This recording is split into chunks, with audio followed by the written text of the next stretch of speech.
हजरत दाऊद अलैहिस्सलाम किस तरह बादशाह बने।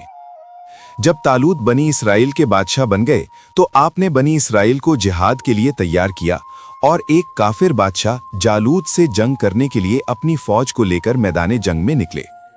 जालूत बहुत ही कदावर और निहायत ही ताकतवर बादशाह था। वो अपने सर पर लोहे की जो टोपी पहनता था उसका वजन 300 रतल था। जब दोनों फौजें मैदान जंग में लड़ाई के लिए सफाराई कर चुकी तो हजरत तालूत ने अपने लश्कर में ये ऐलान फरमा दिया कि जो शख्स जालूत को कत्ल करेगा मैं अपनी शहजादी का निकाह उसके साथ कर दूंगा और अपनी आधी सल्तनत भी उसको आता कर दूंगा।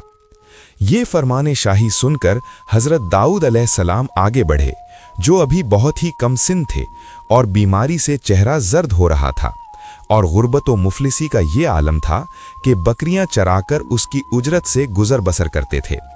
रिवायत है कि जब हजरत दाऊद अलैहिस्सलाम घर से जिहाद के लिए रवाना हुए थे तो रास्ता में एक पत्थर ये बोला कि ए हजरत दाऊद, मुझे उठा लीजिए क्योंकि मैं हजरत मूसा अलैहिस्सलाम का पत्थर हूँ।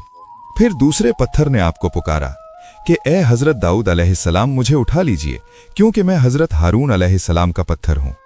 फिर एक तीसरे पत्थर ने आपको पुकार कर अर्ज किया कि ए हजरत दाऊद अलैहिस्सलाम, मुझे उठा लीजिए क्योंकि मैं जालूत का कातिल हूँ। आप अलैहिस्सलाम ने उन तीनों पत्थरों को उठाकर अपने झोले में रख लिया।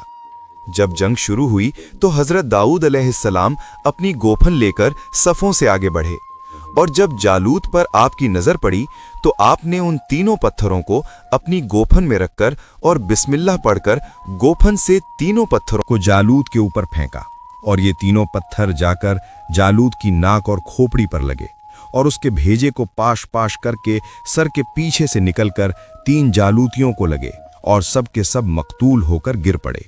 फिर हजरत दाऊद अलैहिस्सलाम ने जालूत की लाश को घसीटते हुए लाकर अपने बादशाह हजरत तालूत के कदमों में डाल दिया।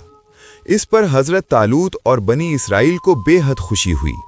जालूत के कत्ल हो जाने से उसका लश्कर भाग निकला और हजरत तालूत को फतह मुबीन हो गई और अपने ऐलान के मुताबिक हजरत तालूत ने हजरत दाऊद अलैहिस्सलाम के साथ अपनी लड़की का निकाह कर दिया और अपनी आधी सल्तनत का उनको सुल्तान बना दिया।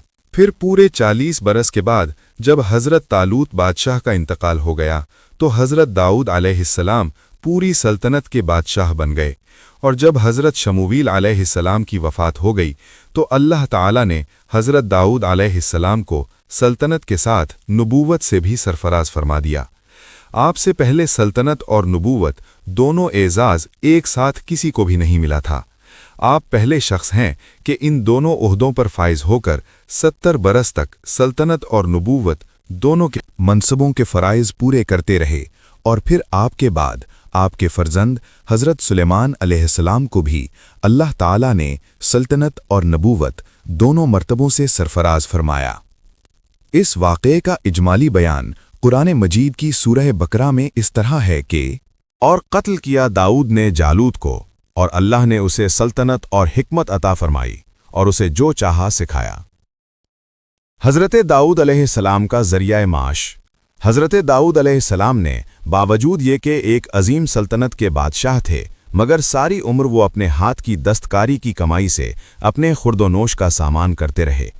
अल्लाह ताला ने आपको ये मौजज़ा अता फरमाया था कि आप लोहे को अल्लाह ताला ने हजरत दाऊद अलैहिस्सलाम को लोहे को नरम करने का खास मौजज़ा अता फरमाया, यानी जब वो लोहे को अपने हाथ में लेते तो वो मोम या आटे की तरह नरम हो जाता था, जिससे वो बगैर भट्टी या भट्टी के आग के अपने हाथ से ज़िरहें यानी दिफाई लिबास और दूसरी चीज़ें बना लेते थे। और अल्लाह ताला ने आपको लोहे की सनत और दस्तकारी का इल्म भी सिखाया, जिससे आप अपनी मेहनत से तैयार करदा ज़िरहें और हथियार बेचकर अपना और अपने घर वालों का रोजगार खुद कमाया करते थे।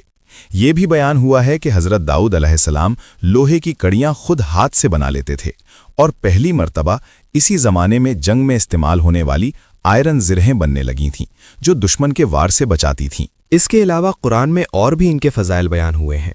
मसलन अल्लाह ताला ने पहाड़ों को और परिंदों को इनके साथ अल्लाह की तस्बीह करने वाला बनाया था, यानी जब हजरत दाऊद अलैहिस्सलाम अल्लाह की इबादत करते तो पहाड़ और परिंदे भी अल्लाह की तस्बीह करते थे।